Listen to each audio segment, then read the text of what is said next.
בתקשורת.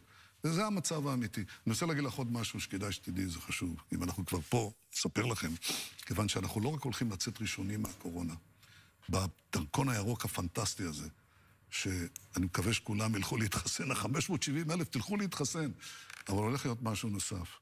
אני כבר מנהל משא ומתן עם ראשי פייזר ומודרנה על עשרות מיליוני חיסונים נוספים. כי ייתכן שנצטרך את הזריקה הזאת כל שנה, ואני רואה קדימה. הם אמרו לי שאני הייתי פחות או יותר הראשון שמדבר איתם, לא רק הקדים לדבר איתם, אלא מקדים לדבר איתם על ההמשך. ואני רוצה שנהיה במצב שכל אזרחי המדינה, בלי יוצא מן הכלל, כולם, באמת, שמאל, ימין, ערבים, יהודים, מה שאתם רוצים.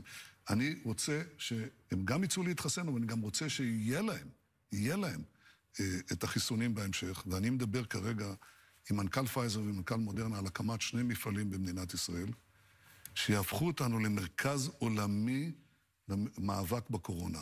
מרכז אחד שימלא את הפלקונים הקטנים האלה, לא רק לנו, לכל העולם, זה עם מודרנה, ועם פייזר ללכת, להקים כאן מחקר ופיתוח וייצור, לא רק לנו, לכל העולם, לנגיפים הבאים.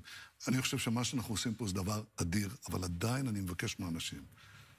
אנחנו יוצאים מזה, אבל ביחד, אני מבקש מה-570,000, זה הכל תלוי בכם. את מכירה מישהו מעל גיל 50 שלא יתחסן? לא.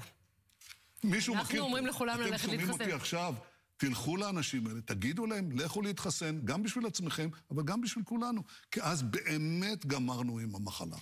אדוני ראש הממשלה, תודה רבה שבאת לאולפן, נשמח אם תבוא שוב.